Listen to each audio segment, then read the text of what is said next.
Little monkey was in the water tank.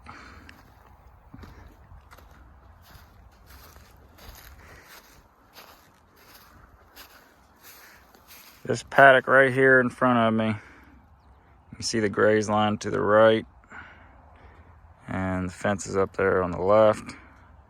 Got a water lane where the cows are at. Gave them another section up there on the hill.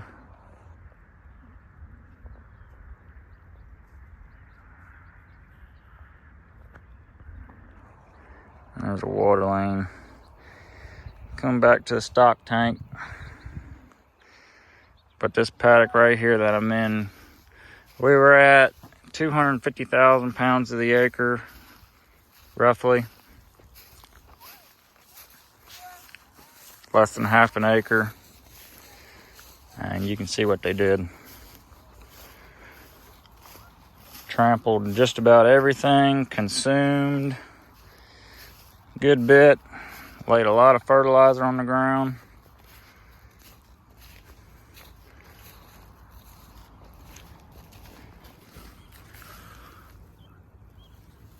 Dung beetles working on breaking those pats down. They're drying out pretty quick too.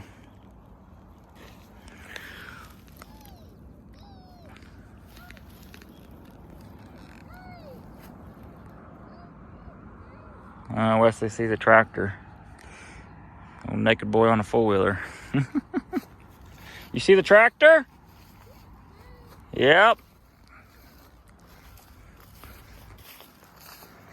So this was 2 days ago. I think 2 days ago they were in here.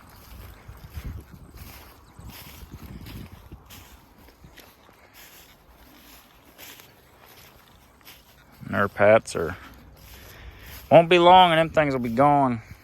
I mean, you can't really see, you can see them, but from the trampling and the dung beetles, there's not going to be much left of them in another week or two. And when this grass grows back, it's going to be a good bit of leaves. Look like a second cutting hayfield because we took care of all the stems. They ate some and they trampled them. I like it. I like what I see. And that's what you can do when you got some cattle and stock them up high. Trample these cool season grasses down and see if we can't get some more warm season grasses coming up with some rest. There's the fence right there. That was the boundary. So this is what I'm in here.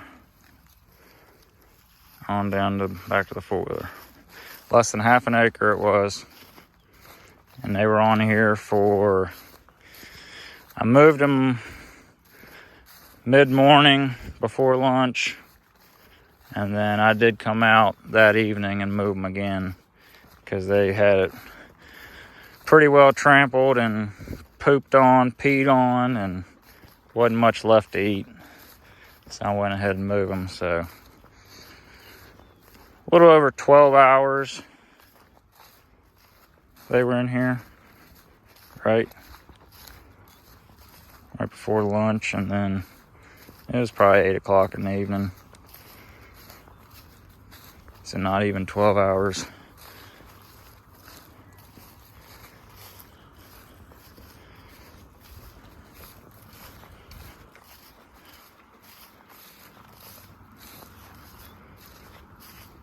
And another thing with mob grazing, when you trample it and foul it this much, if you want to give them another paddock in front, and you don't necessarily have to put a back fence up because they're not going to come back here.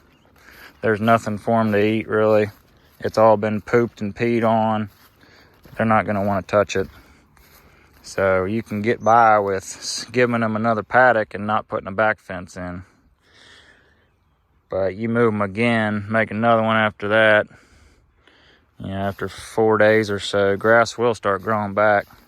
especially if you get a rain. So that's when you want to put a back fence in so they don't come and regraze any of that grass that's growing back up through.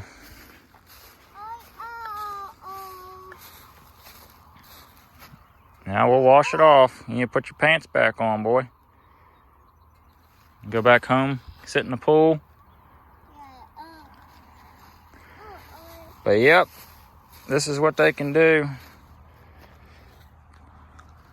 Can't wait to see what it looks like when we get back. They're a little looser in that top paddock.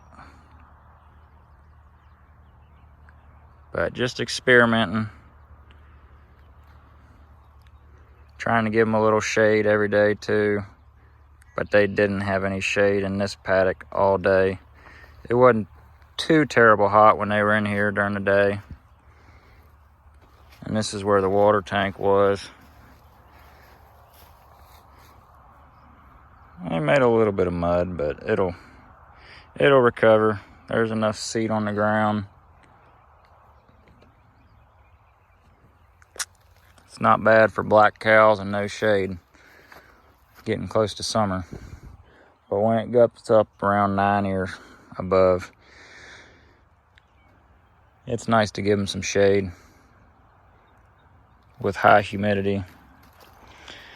But that's another thing with a drought. You know, it's low humidity most of the time. Breeze blowing. It might get 80, 90, but it's not near as bad when the humidity is up high. You can actually stand it. When it's high temps and high humidity, it can heat stress these cattle when they're grazing fescue. That's why we're beating this stuff up, try and get more diversity out here, which there is more diversity out here. I just seen some Johnson grass coming up where they're at, some annual ryegrass, and there's orchard grass, bluegrass, clovers, and some other forbs out there as well. They're eating them thistles too. But yep, just thought I'd show a little aftermath of what 250,000 pounds of the acre looks like. And that was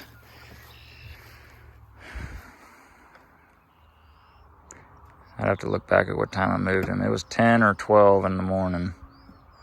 I moved him at 8, so that was 8 to 10 hours. Right here. And then I moved him over here that evening. But yep, cool stuff.